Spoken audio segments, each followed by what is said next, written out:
Halo semua, kembali lagi. Hari ini aku bakal bahas tentang kromatografi. Jadi ada yang request tentang materi kromatografi. Salah satunya yang paling membingungkan adalah tentang ion exchange kromatografi. Jadi coba kita bahas.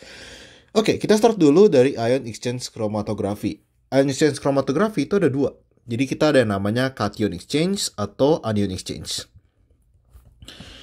Terus ya cation exchange sama anion exchange kromatografi. Bedanya di mana? Bakal kita bahas habis ini. Oke. Jadi satu hal tentang kromatografi. Jadi yang namanya kromatografi ini adalah teknik untuk memisahkan zat ya. Kromatografi itu untuk memisahkan zat. Berdasarkan apa? Macam-macam ya. Jadi ada yang misalnya memisahkan berdasarkan polaritas, jadi antara molekul polar sama non-polar dipisahkan, atau bisa jadi dari masanya ya, bisa jadi dari massa, misal pada gel filtration, gel kromatografi itu kan bisa jadi dia perbedaan massa, bisa jadi misal apa hydrophobicity kromatografi atau affinity kromatografi berdasarkan afinitas suatu molekul terhadap ya molekul lainnya. Hari ini kita coba bahas tentang ion exchange kromatografi, di mana kita mau memisahkan zat berdasarkan muatannya. Jadi apakah dia muatan positif atau muatan negatif. Makanya di sini kita ada ion exchange kromatografi, jadi ada yang kation sama anion. Jadi seperti kita tahu, kation ini kan berarti ion positif. Jadi di sini untuk memisahkan ion yang positif, sedangkan anion tuh untuk memisahkan ion yang negatif. Untuk memulai kita coba pilih salah satu aja ya. Misal kita start dari cation exchange saja ya. Oke, jadi kita dari cation exchange. Anion exchange berarti cuma kebalikan dari cation exchange. Oke, jadi ini cation exchange. Pada cation exchange, kita itu pingin memisahkan molekul yang sifatnya positif. Oke, jadi kita mau ambil molekul yang positif. Jadi misal nih kita ada ininya, kolomnya. Jadi ini kolomnya untuk kromatografi. Nah, kolom dari kromatografi di sini tuh kan dia bakal ada media pemisahnya gitu. Gitu, ya kan? Nah, di sini, media pemisahnya, coba kita pikirkan baik-baik. Kalau kita ada molekul yang positif, supaya molekul ini ketahan di medianya, kita pakai medianya harus muatan positif atau negatif. Tentu saja, muatannya harus negatif. Oke, jadi ini muatannya dia negatif ya. Kenapa negatif? Karena kalau misal muatannya positif, molekulnya juga positif, berarti apa yang terjadi? Medianya sama molekulnya bakal saling tolak-menolak. Akibatnya apa? Molekulnya bakal dibuang kan, jatuh. Oke, jadi sebutlah kita ada sekarang senyawanya nih. Ini kita ada senyawa campurannya. Jadi di senyawa campurannya ini kita ada senyawa yang netral, kita juga ada senyawa yang muatannya positif. Ada, mungkin kita kasih warna lain ya. Oke, jadi ada senyawa yang muatannya positif seperti ini. Ini positif.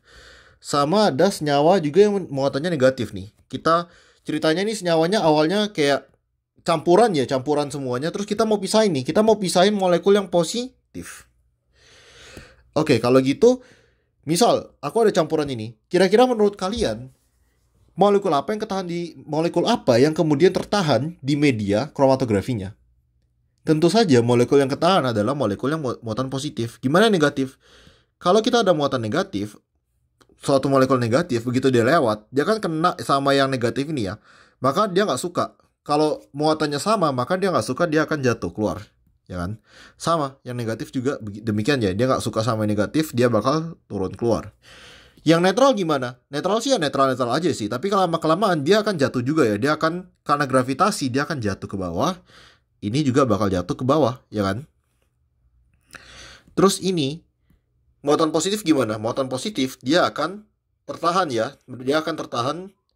Kenapa nih? Dia akan tertahan di kolomnya. Oke. Kalau misalnya sekarang aku bikin grafik ya. Aku bikin grafik seperti ini.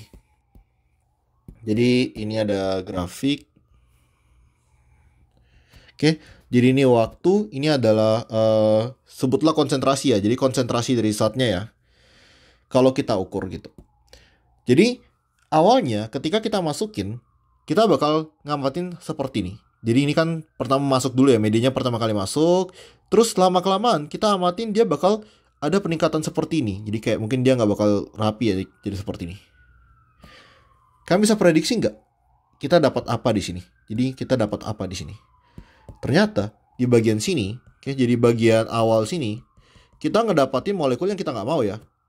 Yaitu apa? Kita ada muatan yang negatif, molekul yang negatif, sama molekul yang sifatnya netral di sini. Oke, jadi mereka ketahan di situ. Sekarang ini mungkin aku warna hitamnya set ya gini lah ya. Sekarang gimana dengan molekul positif? Jadi ini anggapnya udah hilang ya. Jadi semua ini udah hilang, kita buang dulu ya. Kita taruh di sini aja. Nah, oke. Gimana dengan molekul yang positif ini? Kan kita mau keluarin. Nah, disinilah kita melakukan sesuatu yang kita kenal dengan nama salting out. Jadi istilahnya adalah salting out. Bukan salah tingkah, salting. Salting ini adalah garam. Oke, jadi salting ini adalah pemberian garam. Maksudnya gimana? Nah, ceritanya nih. Jadi awalnya nih kan si muatan positif itu dia keperangkap ya di medianya. Sebutlah di sini muatan positifnya kita bikin beda-beda ya, biar lebih jelas lagi. Kan molekul tuh biasanya kayak muatan positifnya nggak tentu sama. Misalnya ada muatan plus 1, ini ada yang plus 2, ini ada yang plus 3, plus 2 lagi, plus 2, plus 1. Kayak gini ya, misal contohnya. Jadi, kemudian kita bakal kasih garam. Aku tulis di ini ya, ini proses salting out. Jadi kita pelan-pelan kita kasih garam, mungkin lebih landai dikit ya, kayak gini. Nah, kita kasih garam pelan-pelan gini. Jadi yang biru ini adalah konsentrasi dari garam. Misal NaCl ya, sebutlah NaCl gitu. Konsentrasi dari NaCl yang kita berikan pelan-pelan. Seiring kita kasih garam, konsentrasi garam yang tinggi, dia akan nge-replace. Jadi garam itu dia akan mereplace ya ion-ion di sini. Si garam, dia bakal lebih gampang untuk menempel dengan medianya ya, dengan media kromatografi. Karena si garam ini kemudian memenuhi dan menempel di sini, ion-ionnya akan perlahan-lahan jatuh. Ya, ionnya akan perlahan-lahan turun ke bawah. Nah, siapa yang duluan turun ke bawah? Yang turun ke bawah pasti adalah ion yang ikatan ioniknya itu tidak paling lemah. Siapa yang ikatan ioniknya paling lemah adalah yang paling kecil muatannya. Jadi yang plus 1 duluan jatuh, ini juga yang plus 1 duluan jatuh. Maka di sini kita bakal lihat seiring garamnya, seiring kita ngelakuin salting out, kita bakal dapat puncak pertama kayak gini. Siapakah puncak pertama ini? Puncak pertama ini adalah diwakilkan dari yang muatannya paling rendah, kayak gitu. Kemudian selanjutnya gimana? Kita tambah lagi nih garamnya, kita tambah lagi garam makin tinggi. Ya kita kasih NaCl gitu, makin tinggi.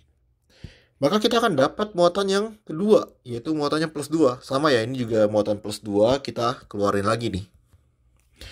Maka di sini kita bisa dapat puncak yang kedua, kayak gini. Set. Nah, ini puncak kedua, gitu.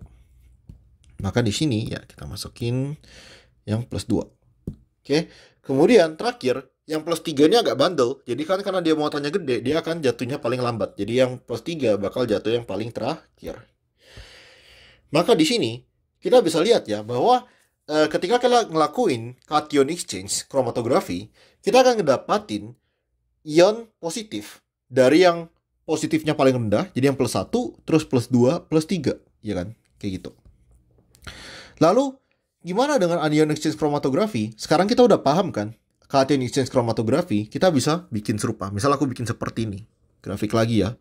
Jadi ini konsentrasi, terus habis ini di awal kita ada nggak spesifik ya, mungkin yang kayak dia bentuknya kayak gini lah, ini nggak spesifiknya udah kebuang ya. Nggak spesifiknya berarti apa di sini? Ini adalah ion positif dan juga ion netral, ya kan? Kenapa? Karena ketika kita ngelakuin anion exchange, jadi ini anion exchange kromatografi, kita mau ambil ion negatifnya. Jadi ini ada kolom kromatografinya lagi. Berarti kolom kromatografinya muatannya apa? Muatannya adalah positif. Ya kan? Dia kebalikan dari yang cation exchange. Nah, karena muatannya positif berarti ion yang negatif dia akan ketahan dong ke sini. Tapi ion yang positif ketemu positif emang bisa? Nggak bisa ya. Jadi dia langsung turun ke bawah. Yang netral gimana? Netral juga sebenarnya nggak ada efeknya ya. Tapi lama-kelamaan karena gravitasi dia bakal turun ke bawah juga. Seperti itu. Oke, sebutlah di sini, aku sekarang ngelakuin salting out ya. Jadi ini ada salting out pelan-pelan gitu. Maka aku dapat seperti ini, aku bakal dapat beberapa puncak. Mungkin ya nggak serapi ini. Kayak gini ya. Ini ada beberapa puncak. Nah, kayak gini. Berarti ini artinya apa? Sebutlah ini misal negatif 1, ini negatif 2, negatif 3, negatif 4. Jadi yang muatannya paling kecil itu yang jatuh paling pertama. Yang muatannya lebih gede, dia akan jatuh paling akhir. Oke, jadi berikut merupakan konsep dari ion exchange kromatografi. Sebenarnya nggak terlalu susah. Mungkin kalau di buku kelihatannya serem, tapi secara konsep dia itu cuma masalah muatan doang. Oke, jadi ini salah satu cara untuk kita memisahkan molekul berdasarkan muatannya. Jadi muatan positif dan negatif. Oke, nanti mungkin next time aku bakal jelasin lagi kromatografi yang mungkin memisahkan lewat properti lainnya, misal polaritas, ukuran, atau afinitas. Oke, sekian video kali ini.